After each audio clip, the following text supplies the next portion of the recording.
எல்லோருக்கும் வணக்கம். மார்க்கெட்ல எங்களுக்கு பிடிக்காத கலர் சிகப்பு. சிம்ரன், சிவப்பு கலரை பார்த்தாவே நாங்க சுற்றுவோம் அப்படின்ற மாதிரி நம்ம பல காளைகள் சிவப்பு பிடிக்காம இருக்கக்கூடிய இந்த நேரத்திலையும் இந்த மார்க்கெட் கடந்த 5 நாட்கள்ல இறங்கி 544 பாயிண்ட் அப்படின்னு நம்மளுடைய மனசுல ஒரு சோகத்தை விதைச்சு விட்டுருக்கு. இதனால என்ன ஆயிருக்குன்னா, பல்வேறு ஷேரினுடைய விலைகள் 52 வீக் லோ என்பது போயிருக்கு. 52 வீக் லோ அப்படின்னா 1 இயர் பீரியட்ல லோல போய் ட்ரேட் ஆகிட்டு இருக்கு அப்படின்றதா செய்தி. அப்படி என்னென்ன நிறைய ஃபேமஸ் ஏகப்பட்ட ஷேர்கள் இருக்கு. இருந்தாலும் ஃபேமஸான பங்குகள்னு பார்த்தா நம்ம எல்ஐசியினுடைய ஒரு வருஷ டேட்டா அப்படின்றத எடுத்து பார்த்தோம்னா கிட்டத்தட்ட 758 ரூபா அப்படின்ற மாதிரி லோ ரேட்ல போய் ட்ரேட் ஆகிக்கிட்டு இருக்கு. இன்னொரு கம்பெனி ஹீரோ மோட்டோகோ, அதாவது மத்தளத்துக்கு 2 பக்கமும் அடி என்பது போல செக்டர் வீக்கா இருக்குன்னு சொல்லி இவனை முதல்லயே இறக்கி விட்டுட்டாங்க. அதாவது இவன் இறங்க காலம் அப்படின்னு பாத்தீங்கன்னா போன வருஷம் செப்டம்பர் மாசத்துல இருந்தே ஒரு தொடர் இறக்கமாக இந்த ஹீரோ மோட்டோ இருக்கு. கடைசியில ஒரு வருஷ பீரியட்ல பார்க்கும் பொழுது கிட்டத்தட்ட 3854 52 வீக் லோல வந்து ட்ரேட் ஆயிட்டு இருக்கு. இன்னும் ஒரு செய்தி இருக்கு. வருண் பிவரேஜஸ் என்னத்தையாவது ஒரு நியூஸ் சொல்லுவாங்க, வருண் பிவரேஜ அடிச்சுக்கவே முடியாது அப்படின்ற மாதிரி தொடர்ந்து 2-3 வருடங்களாக ஏறிக்கொண்டே வந்த பங்கு கிட்டத்தட்ட தன்னுடைய பயணத்தை 50 ரூபா 60 ரூபா ரேஞ்சில இருந்து ஆல்மோஸ்ட் 681 ரூபா வரைக்கும் போன காலம் உண்டு இந்த வருண் பிவரேஜஸ். கடைசியில பார்த்தா இந்த 1 இயர் பீரியட்னுடைய லோல ட்ரேட் ஆகிட்டு இருக்கு 488 ரூபா அப்படின்றது அதனுடைய 52 வீக் லோ பிரைஸ். நண்பர்களே, அந்த காலத்துல எங்க பாட்டியெல்லாம் சொல்லு, பேராண்டி வயசு பொண்ணுங்க இருக்கிற இடத்துக்கு போகாத, ஒரு மாதிரி சித்த பிரம்ம பிடிச்சிரும் அப்படிம்பாங்க. ஆனா காலத்துக்கு காலம் மாறிடுது. இப்ப நம்ம ஒரு கோ எஜுகேஷன்ல படிச்சாலும் நம்மளுக்கு சித்த பிரம்மை அப்படின்ற மாதிரிலாம் எதுவும் பிடிக்கிறது இல்ல. அது மாதிரி தான் ஷேர் மார்க்கெட்ல என்ன சொல்லுவாங்கன்னா, நீங்க நல்லா யோசிச்சு பாருங்க. ஷேர் மார்க்கெட் ஏறும் பொழுது மெதுவாகத்தான் ஏறும். கொஞ்சம் கொஞ்சமா முள் மார்க்கெட்ல கொஞ்சம் கொஞ்சமா பில்டப் பண்ணி கொஞ்சம் கொஞ்சமா பில்டப் பண்ணுவாங்க. என்னைக்காவது ஒரு கரடிகள் வரும்போது சர்ருன்னு இறங்கிடும். அப்புறம் கொஞ்சம் கொஞ்சமா பில்டப் பண்ணுவாங்க. அப்புறம் மறுபடியும் கரடிகள் வரும்போது சர்ருன்னு இறங்கும் அப்படிம்பாங்க. ஆனா இப்ப என்ன நடக்குது, சமீப 8 கால மாதமாக என்ன நடக்குது அப்படின்னு பாத்தீங்கன்னா, கரடிக தான் கொஞ்சம் கொஞ்சமா இறக்கி விடுறாங்க. காளைகள் திடீர்னு வரும்போது ஸ்வங்கின்னு ஏறுறாங்க. அப்புறம் மறுபடியும் கரடிகள் கொஞ்சம் கொஞ்சமா இறங்குது. அப்புறம் காளைகள் மறுபடியும் வேகமா ஏத்த முயற்சி செய்யறாங்க, முடியல. மறுபடியும் கரடிகள் கொஞ்சம் கொஞ்சமா இருக்கு. ஆக மொத்தம் மாச கணக்கில் பார்க்கும்போது 4 மாசமாக தொடர்ந்து இறங்கி, சில பேர் குசும்புக்குனே பேசுவாங்க, அது என்னங்க மாசமான இறங்குமா அப்படின்னு. மாதம், அதாவது நான் சொல்ல வருவது மாதம். 4 மாதமாக தொடர்ந்து இறங்கி அதுக்கப்புறம் இப்ப மறுபடியும் 8 நாளாக தொடர்ந்து கொஞ்சம் கொஞ்சமா 200 பாயிண்ட் 26 பாயிண்ட் 100 பாயிண்ட் மறுபடியும் கொஞ்சம் கொஞ்சமா இறங்குது. ஸோ மார்க்கெட் டைனமிக்ஸ் என்பது பல்வேறு அறிவு ஜீவிகள் ஷேர் மார்க்கெட்டுக்குள்ள இப்ப ஏகப்பட்ட அறிவு ஜீவிகள் உள்ள பூந்து மார்க்கெட் கண்ணா பின்னான்னு ட்ரேட் ஆகிட்டு இருக்கு. நண்பர்கள், இந்த சமயத்துல மிகப்பெரிய சம்பவம், சூப்பருங்க அப்படின்னு மனதார பாராட்டுற மாதிரி பிஎஸ்என்எல் வந்து 2007க்கு அப்புறம் இப்ப 2025ல Q3 ரிசல்ட் என்பது ப்ராஃபிட்ல வந்திருக்கு அப்படின்ற மாதிரி ஒரு நியூஸ் படிச்சேன். உடனே போய் நான் பிஎஸ்என்எல் வெப்சைட்ல அந்த ரிசல்ட் எடுத்து பார்க்கணும்னு ஆசையா போய் பார்த்தேன். இன்னும் அப்டேட் ஆகாம இருக்கு Q3 ரிசல்ட். அப்டேட் ஆனோடனே மறுபடியும் எடுத்து பார்க்கணும். சூப்பருங்க, எப்படிங்க இப்படி 262 கோடி டக்குன்னு ப்ராஃபிட் பண்ணி யோசிச்சு பாருங்க நண்பர்களே. கவர்மெண்ட்டுடைய எல்லா கம்பெனியிலும் போக்குவரத்து துறை ஆகட்டும், இந்த மாதிரி டெலிகம்யூனிகேஷன்ஸ் இன்ஃப்ராஸ்ட்ரக்சர் எல்லா துறைகளுமே லாபத்துல வந்துச்சுன்னு வச்சுங்களேன். கவர்மெண்ட் எக்கச்சக்கமா பணத்தை மறுபடியும் கேபிட்டல் எக்ஸ்பெண்டிச்சர் செலவு பண்ணும். அப்ப நம்மளுடைய பொருளாதாரம் இன்னும் கொஞ்சம் பெட்டரா இருக்கும்.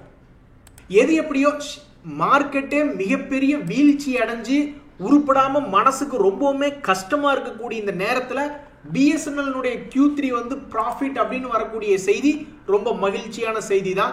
என்னைக்குமே ஒரு நாணயத்துக்கு 2 பக்கம் இருக்கும் அப்படின்ற மாதிரி பிஎஸ்என்எல்லுக்கு லாபம் வருது அப்படின்னா அந்த நியூஸ் வேற யாராவது போய் அஃபெக்ட் பண்றதுக்கும் வாய்ப்பு இருக்கு.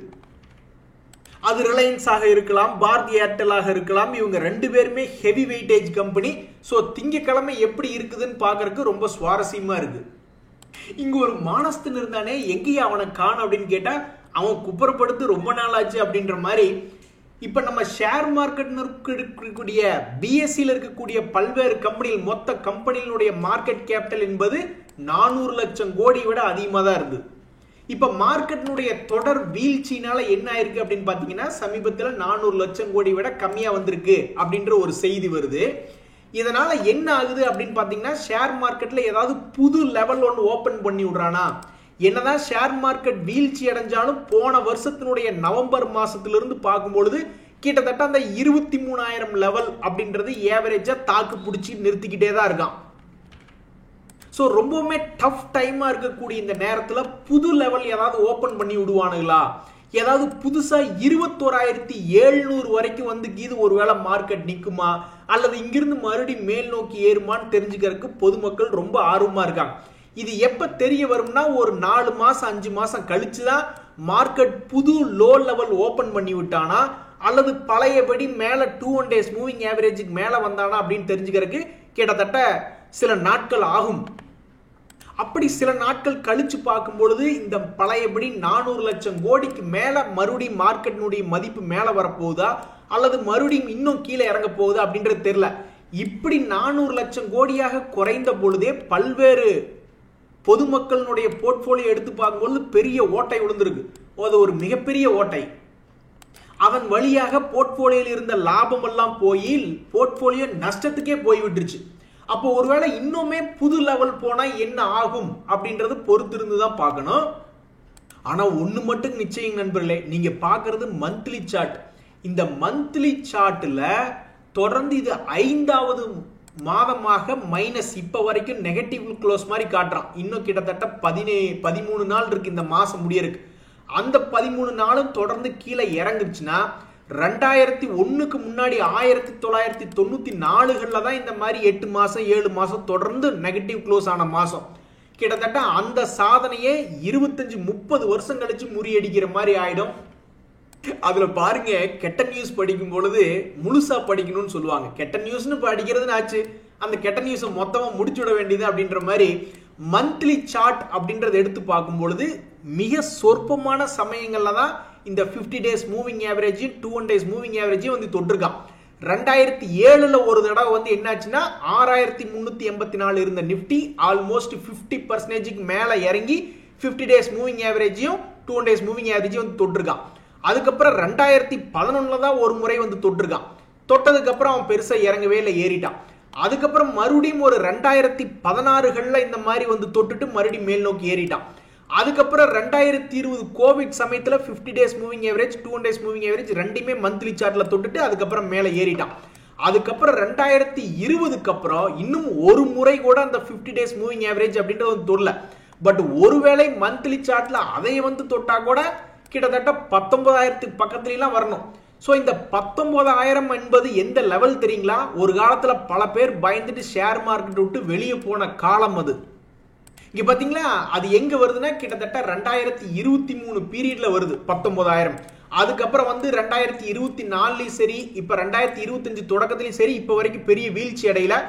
சோ ஒருவேளை வந்து கெட்ட செய்தி 19,500 வந்து நம்ம வாசிக்கணும் அப்படின்னு ஒரு காலத்துல இருக்குதா, இல்ல மறுபடியும் மேல் நோக்கி போயிடுச்சுன்னு அப்படின்னு வாசிக்கிறது இருக்குதா அப்படின்றது பொறுத்திருந்து தான் பார்க்கணும். ஆனா ஒண்ணுங்க, ஒருவேளை நிப்டி 19,000 வந்தாலும் சரி அல்லது 12,000 வந்தாலும் சரி, ஷேர் மார்க்கெட்ல பணத்தை சரிச்சு விடக்கூடிய ஆட்கள் யாருக்கு தெரியும்? வித்துட்டு போற எஃப்ஐஐஸே மறுபடி திரும்பி வந்து ஓ இது ரொம்ப சீப்பா இருக்குடோ அப்படின்னு வாங்குறதுக்கு கூட வாய்ப்பு இருக்கு. யாருக்கு தெரியும்? இந்த சமயத்தில் நம்மளுடைய பங்காளி சைனாவினுடைய இண்டெக்ஸ் எடுத்து பார்த்தோம்னு வச்சுங்களேன், அவனும் என்ன பண்ணியிருக்கான்னா அப்பப்ப அவன் வீக்காய் கீழே இறங்குறான். 50 days மூவிங் ஆவரேஜை டச் பண்ணுவான், இல்லைன்னா 200 days மூவிங் ஆவரேஜை டச் பண்ணிட்டு அதுக்கப்புறம் அப்பப்ப சில ரெக்கவரி அப்படின்றத காட்டுறான். இளம் கன்று பயம் அறியாது அப்படின்ற மாதிரி நம்ம ஆளுங்க கடந்த 4 வருஷத்துல ஒரு முறை கூட மந்த்லி சார்ட்ல 50 days மூவிங் ஆவரேஜ் வந்து டச் பண்ணல, 200 days மூவிங் ஆவரேஜ் டச் பண்ணல. அதனால இப்ப இறங்கி கொண்டு இருக்கக்கூடிய இறக்கம் என்பது ஒரு சவுக்கடி மாதிரி இருக்கு நம்மளுக்கு. இதுக்கே இப்படின்னா ஒருவேளை இங்கெல்லாம் வந்து டச் பண்ற மாதிரி இருந்துன்னு வச்சுங்களேன், கண்டிப்பா எதிர்காலத்துல ஒரு மிகப்பெரிய ஒளிவட்டம் என்பது இருக்கலாம். பட் அதனுடைய டியூரேஷன் என்பது யாருக்குமே தெரியாது. சோ இந்த ஷேர் மார்க்கெட் என்ன டெஸ்ட் பண்ணி பார்க்க போகுதுன்னா, இவ்வளவு காலமும் யாராவது ஒருத்தர்னால நிலைச்சு நிக்க முடியுமா அப்படின்ற மாதிரி பார்க்க போகுதுன்னு நான் நினைக்கிறேன். கல்யாணம் பண்ணவங்களுக்கு எல்லாம் இது பெரிய பிரச்சனை மாதிரி தெரியல. அவங்க எல்லாம் எத்தனையோ பிரச்சனைகள் வந்தாலும் ரொம்ப அமைதியா பொறுமையா கடந்து போறக்கூடிய ஆட்களா இருக்காங்க. இப்ப இருக்கக்கூடிய யங்கஸ்ட் ஜெனரேஷன் என்ன பண்ண போறாங்க? ஏன்னா அவங்க எல்லாம் ரொம்பவுமே அறிவுபூர்வமாக ரொம்பவுமே பிரெயின் அதிகமா இருக்கு அவங்களுக்கு. ஸோ அவங்களுடைய நாலேஜ் எப்படி ஒர்க் ஆக போகுது அப்படின்றத நம்ம பொறுத்து இருந்து தான் பார்க்கணும். எங்களை பார்த்து என்னென்ன பேசின FIS உங்களுக்கு வேண்டாமா உங்களுக்கு அப்படின்னு சொல்லிட்டு FIS வெறித்தனமான செல்லிங்கை பார்த்து ஷேர் மார்க்கெட் கொஞ்சம் பயமா தான் இருக்கு. பட் இருந்தாலும் என்ன ஒரு ஆச்சரியம்னா FIS என்ன செல் பண்ணாலும் அதை ஈக்குவலா கவுண்டர் பண்ணக்கூடிய சக்தி என்பது DISக்கு இருக்கு. ஒருவேளை DISும் வாங்கறதுக்கு இல்லைன்னா தான் FIS பயந்துக்குவாங்க. ஐயோ எங்க போய் விற்க போனாலும் லோயர் ஃப்ரீஸ் ஆயிருது, 4 நாள் லோயர் ஃப்ரீஸ் ஆச்சுனாவே அங்க 40-50% காலியா போயிட்டு FIS பயங்கரக்கு வாய்ப்பு இருக்கு. ஆனா நம்ம DIS தொடர்ந்து கவுண்டரிங் பண்ணிக்கிட்டே இருக்காங்க. FIS எவ்வளவு வித்தாலும் நம்ம ஆளுக்கு வாங்குறாங்க அப்படின்ற மாதிரி இருந்தாலும் மார்க்கெட் இறங்கிதான் அந்த ட்ரேடிங் அப்படின்றது நடக்குது. ஸோ இப்போ எல்லாமே இந்தியாவுடைய ரீட்டைல் பீப்புள் கையில தான் இருக்கு. அவங்க தான் மியூச்சுவல் ஃபண்ட்ல தொடர்ந்து பணத்தை போட்டுக்கிட்டே இருக்காங்க, கவுண்டர் பண்ணிக்கிட்டே இருக்காங்க. ஸோ FIS ஈக்குவலா நம்ம வாங்குறோம், அவங்க எவ்வளவு வித்தாலும் நம்ம வாங்கக்கூடிய தகுதி இருக்கு அப்படின்னாலும் FIS ரொம்ப ஹெவி செல் பண்ணும் பொழுது மார்க்கெட் இறங்குது அப்படின்றது ஒரு மறுக்க முடியாத உண்மையா போயிடுச்சு. எங்களை பார்த்தாயே நீ எல்லாம் வேண்டியதில்லை அப்படின்ற மாதிரி பேசுனீங்க ஊருக்குள்ள, இப்ப தெரியுதா எங்க பவர் அப்படின்ற மாதிரி உண்மையிலேயே அவனுடைய பவரை காமிச்சிட்டான். நம்ம DIS அவங்களுடைய பவரை காட்டுறாங்க. நீ எத்தனை கோடிக்கு வித்தாலும் நாங்க வாங்குறோமியா அப்படின்னு சமீபத்தில் போய் எடுத்து பார்த்தா நீ 87,000 கோடிக்கு விற்கிறியா, நாங்க 86,000 கோடிக்கு வாங்குறோம். நீ 16,000 கோடிக்கு ஒரு மாசத்துக்கு விற்கிறியா, நாங்க 34,000 கோடிக்கு வாங்குறோம். நீ 45,000 கோடிக்கு விற்கிறியா, நாங்களும் 44,000 கோடிக்கு வாங்குறோம். நீ 1,14,000 கோடிக்கு நீ விற்கிறியா, அப்ப நாங்க 1,07,000 கோடிக்கு வாங்குறோன்னு சரியான டஃப் கொடுக்குறாங்க நம்ம ஆளுங்க. இருந்தாலும் FIS செல்லிங் தாங்க முடியாம கொஞ்சம் ஷேர் மார்க்கெட் இருக்கு. என்னை பொறுத்த வரைக்கும் கெட்டது நடக்கும்போது அது ஒரு நல்லதுக்கு தான். எதிர்காலத்துல மேபி இதுக்கு முன்னாடி எப்படி கோவிட் சமயத்துல டொயங்கின்னு கீழே விழுந்ததோ அது மாதிரி இப்ப இந்த 2025 டொயங்கின்னு இப்படி எவ்வளவு தூரம் கீழே விழுந்தாலும் அதுக்கப்புறம் வாழ்க்கை ஒருவேளை பிரகாசமாக இருக்குமோ அப்படின்ற மாதிரி தான் நிறைய பேர் நினைச்சுக்கிட்டு இருக்காங்க. நண்பர்களே, சமீபத்தினுடைய கோல்டு பிரைஸ்ல பெருசா ஏற்ற இறக்கம் இல்ல, அவன் தொடர்ந்து உச்சத்துக்கே தான் போய்கிட்டு இருக்கான். இந்த சமயத்துல IPOக்கள் ஏதாவது ஓபனா இருக்கா அப்படின்ற மாதிரி அதுல ஒரு செய்தி என்ன அப்படின்னு பார்த்தோம்னா, இந்த குவாலிட்டி பவர் எலக்ட்ரிக்கல் எக்யூப்மெண்ட்ஸ் அப்படின்ற IPO 14ஆம் தேதியிலிருந்து 18ஆம் தேதி வரைக்கும் இருக்கு ஓபன் ஆகி. இதனுடைய கிரே மார்க்கெட் பிரீமியம் என்ன சொல்லுதுன்னா, அவ்வளவுதான் முடிச்சு விட்டீங்க போங்க, உருப்படியா இருந்தது IPO பிரைமரி மார்க்கெட் ஒண்ணுதான், அதையும் முடிச்சு விட்டீங்க போங்க அப்படின்னு சமீபத்தில் வந்திருக்கக்கூடிய பல்வேறு IPOக்கள் கிரே மார்க்கெட் பிரீமியம் பாசிட்டிவ்ல வர்றதுக்கே ததிங்கனத்தம் போட்டுக்கிட்டு இருக்கான். அந்த வகையில் இந்த குவாலிட்டி பவர் அப்படின்ற IPOனுடைய சப்ஸ்கிரிப்ஷனுமே ரொம்ப சுமாரா தான் இருக்கு இப்ப வரைக்கும். நண்பர்களே, இந்த சமயத்தில் டாடா குரூப்புக்கு ஒரு நல்ல செய்தி. அதாவது அந்த டாடா குரூப்பினுடைய சேர்மேன் அவர்களுக்கு யுனைடெட் கிங்டமுடைய நைட்ஹுட் அப்படின்ற ஒரு ஹானர் கிடைச்சிருக்கு. இந்த சமயத்துல டாடா மோட்டார் போன்ற பல்வேறு கம்பெனிகள்லாம் ஒரு காலத்துல என்ன பண்ணாங்க அப்படின்னு பாத்தீங்கன்னா, கிட்டத்தட்ட வெறும் 100 ரூபாய் அந்த ரேஞ்செல்லாம் இருந்தது டாடா மோட்டார். அதுக்கப்புறம் அப்பவே இவங்க என்ன சொன்னாங்க, இவர் சேர்மன் கூட என்ன சொல்லியிருந்தாருன்னா, கண்டிப்பா எங்களுடைய டாடா மோட்டார் லாபத்துக்கு ஒரு கட்டத்துல வரும் அப்படின்ற மாதிரி சொல்லியிருந்தாங்க. அதுக்கப்புறம் பாத்தீங்கன்னா இந்த ஷேர் உண்மையிலேயே எலக்ட்ரிக் வெஹிக்கிள்லாம் மிகப்பெரிய லீடர் ஆகி நல்ல ஒரு சேல்ஸ் அப்படின்னு சொல்லிட்டு இவங்களுடைய ஃபாரின் அக்வசிஷன் பண்ணியிருந்த பல்வேறு பிராண்டுகளை இவங்களை தூக்கி விட்டுட்டு 1200 பக்கத்துலாம் போடுற கம்பெனி தான்.